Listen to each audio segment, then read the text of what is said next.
Hey guys, welcome back to Hustling Horsepower. We're getting ready to head to Iowa for the ice cream cruise over near Omaha, Nebraska. Then we're heading over to Roadkill Nights up in Michigan. Then we're probably headed down to North Carolina for Nut Up or Shut Up event, small tire no prep racing. So it's gonna be a couple, probably about 3-4 weeks in the bus racing pretty nonstop. So I'm sorry I'm a little bit behind on these videos, getting everything prepared. And then we got pretty busy with dig or die. But here's some shot video from about 2 weeks ago. A little bit of tech tips, a little bit of stuff that was going on in the shop. So appreciate it. Thank you all for following along.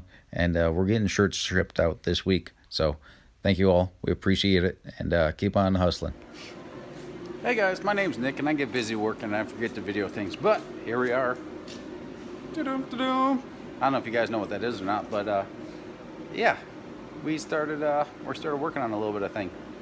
So Eric Carnes, fellow racer, starting to get into this no prep stuff a little bit. He had a little doohickey that you'll see that I'm building over here.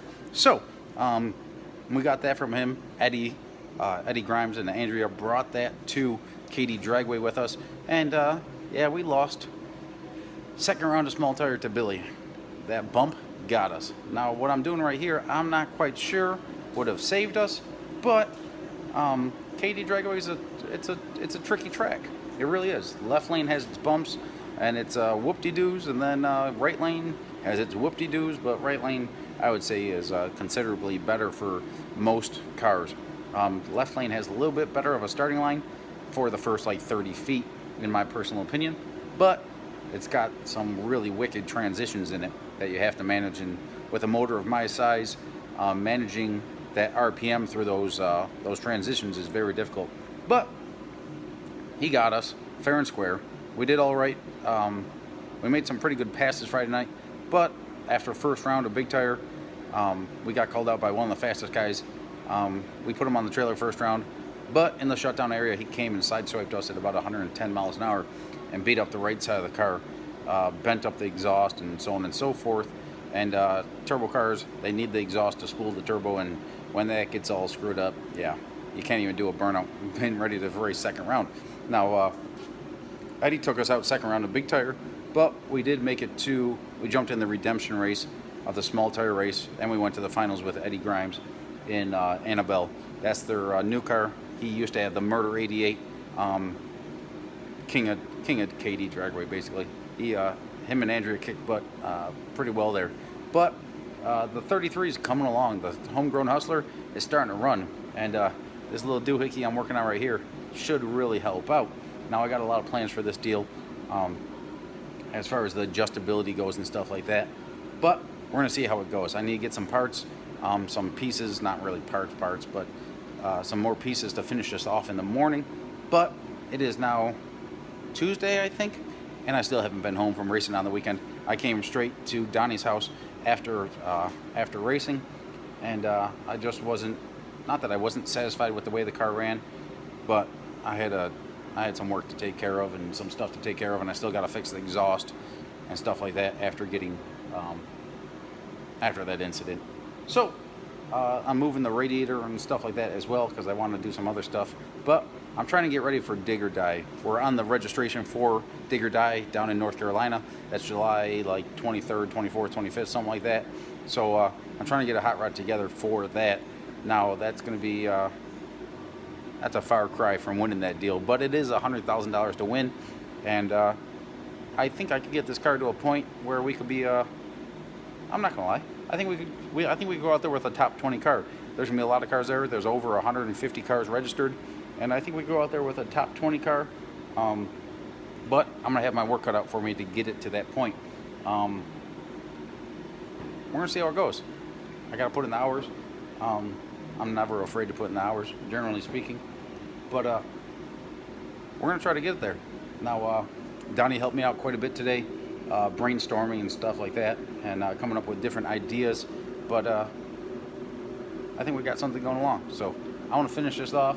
I got it all welded up here. You know, I'm gonna swap this camera around so you can actually see. So started welding chassis tabs here. This is for future reference. These are some actually old shock brackets that I had laying around.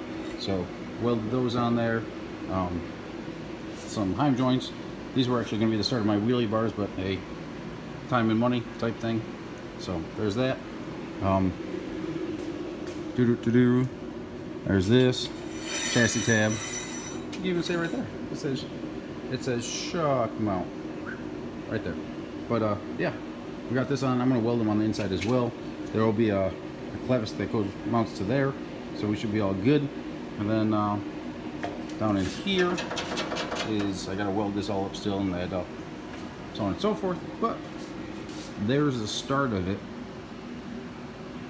And no, it's not a butt hurt bar for some of you guys thinking that. It is well, I'm gonna add it in there at the end, but here it is, working away. Got to get back to welding, but I had to wait for the welds to cool a little bit because I torched myself there and there and there and there and there. So I'm gonna let it cool down a little bit. So see how it goes. Well, guys, here it is. Got it all welded up. It's about 3 o'clock in the morning. I gotta add the forward strut bars. They're gonna come off of here and down into a mount down in there. But yeah, I gotta go get those parts. I gotta go get some 1-inch tubing from back at my mom's house. But it is 3:30 in the morning, something like that, and it is quitting time. So I'm out of here. Hey guys, my name is Nick, and sometimes I just like to work. And I got a foggy lens. And it's a little bit better. My phone's kind of a piece of crap. I need to get a new one for this YouTube stuff. But hey, it is what it is. I'm getting ready to head back to my mom's house to ditch the trailer and take a nap and get a good shower in and stuff like that. But I spent the last night right here at my buddy's house, sleeping on the couch, sofa, recliner, whatever the hell it is. But we went through and did some work. So me and that good old mouse in my pocket, keeping me busy. You can see, you know what? I'm gonna swap this thing around. As you can see, there's a flywheel there. There's no transmission in it. There's no heads on it. No intake on it. No fuel cell in it. But we're gonna get through and we're gonna clean this thing up. Now, we had a little bit of some type of water seep. Nothing major, and I probably could have ran it with better inspection because, like, it's not hurt, but there's a little bit of water coming out right there. But it doesn't. These are the head gaskets that were on it, the copper gaskets, and the heads are O-ringed and receiver groove and block. And I'll add this to the video later. But it wasn't in bad shape, but I could have hurt it if we ran it. So I elected not to run it in the finals. But this little homegrown hustler is putting in work and it's doing all right. So I'm gonna head out of here. I'm gonna ditch the trailer, get a halfway decent night's resting. Well, guys, it is like yeah, less than 24 hours before we leave for racing. There's no transmission in the car. There's no heads on the car. But I just got done adding a little bit of piston to head clearance, and then adding softening the chambers a bit. So you can see in here, you know what? I'm gonna flip the camera around for you. You can see down in here, the piston to head was tight in this area. So I went through and used the carbide bit to remove some material in here. Then I used the flap wheel in here just to soften the chambers a bit. Add a little bit of piston to head clearance in here. Now I'm gonna have to go wash these all off and get them nice and clean before I go and get the head gaskets on there. The head gaskets should be here in the next couple of hours. I ordered them up on Tuesday. So I picked some up on Monday, but I wanted to add a little bit of thickness. The normal head gaskets I run are a 043 head gasket, and I wanted to go up to a 063. So I got the 043s hanging over here, but that's what I want to do. As far as this hole goes right here, why I'm pointing at it, this hole right here, the threads are a little bit screwed up. So Donnie has a helicoil kit here. I'm gonna go through and then we're gonna drill this out. And helicoil is basically a thread replacement. So this is 3/8/16 coarse thread 3/8 bolt. We're gonna drill this out, tap it, insert one of these guys in there, and fix this one intake bolt right here. So there's a possibility you can do it so that you just nut and bolt it through the into the valley here, because this area, the head surface is here, but you got a little room here, and you can slip a nut in here. You could file down a nut, machine down a nut, and put a nut on the back side of it, but we got a helicoil kit here, so that's what we're going to do. So guys, we got to leave for Cincy Street Nights in about 12 hours. My head gaskets got here, but we came up into a little issue with my crank trigger. So my crank trigger wheel right here, 60-2 wheel, well, it moved. So I just put some little spot welds in here so that once it's locked in, it can't orientate. And the Holly system here, we lined it up with the 10th tooth to give it a 60-degree reference angle. Well, this thing moved back, rolled back into this portion back here, and it was lined up with the 8th tooth.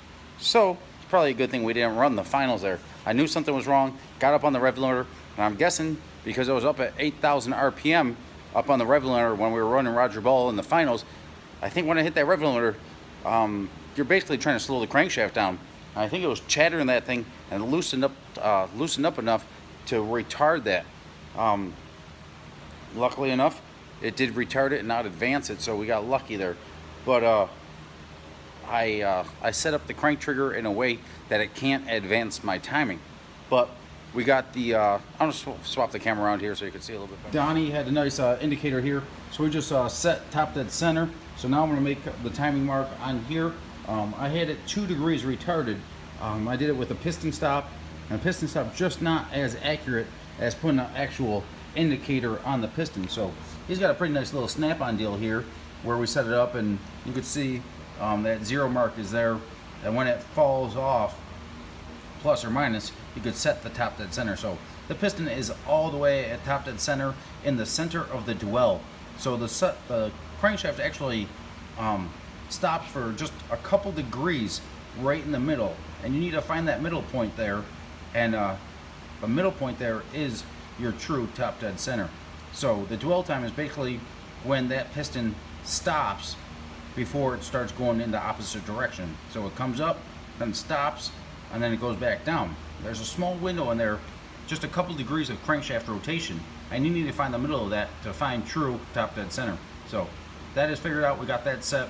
I need to remark the balancer, and then get the heads on this thing and get it running. And then when we get to Cincy Street Nights, we need to get the transmission in it. I'm picking up some wheels from Keith Slatfold, the fellow racer. I met him through the Lutz Race Cars crew when I was traveling with Jeff and them, working with them a little bit. And then you can see here, that was a sad day to be a Nick. That was right before we raced Ted and Jim's of Magnolia. This was the new short block, and it had that drive out here for the fuel pump. And I literally had to cut that ring off. And yeah, that was kind of expensive. But we don't need it, and it was going to interfere with the with the teeth on here. It's a 7-inch balancer, and that is 8 1/4 inches. And you could see how tight that is there, that when that was 8 1/2 inches, it was going to touch. So I had to cut it off. So yep, a little bit of hillbilly action, but hey. Also, I didn't include it in the last video, this is my oil pump primer that you put in the distributor drive, and you spin it with a drill, or usually a drill or whatever, impact, and you prime the motor. Well, I didn't have a distributor plug for the front mount distributor because this was a blower motor, just for about 5-10 passes that my friend used it on. Well, we had to come up with a solution there. So I went and just got some right stuff, filled it up. There's no pressure there, and it's simply just an oil pump drive. You'd run a cam or an oil pump drive in the back, and this runs off the cam for your distributor off the front mount. But we didn't need that, so I had to come up with a plug. That's what I used. So a little bit of something, a little bit of menagerie, but hey, whatever works is what we got to do. So we're gonna get this thing back together, and we should have this thing running. Yeah, I could probably have it running in about 2 hours, but I think I'm gonna give it some time to set up the RTV and the silicone once I get the heads on. So we got a copper coat. The head gaskets, we run a copper head gasket. Right now these are SCE head gaskets on here. They're about $50 a piece, so that's why I run them. But I went with a slightly thicker head gasket this time. It knocks off a little bit of compression. That's not the reason I was doing it, but that extra 62 thousandths gives this copper a little bit more squunch area. Let's squeeze it down a little bit more when you torque the heads. So we'll warm this thing up probably tonight, then we'll let it cool down, and I'll retorque the heads tomorrow when we get to Cincinnati, after we get the transmission in the thing, before we race first round. If I can remember how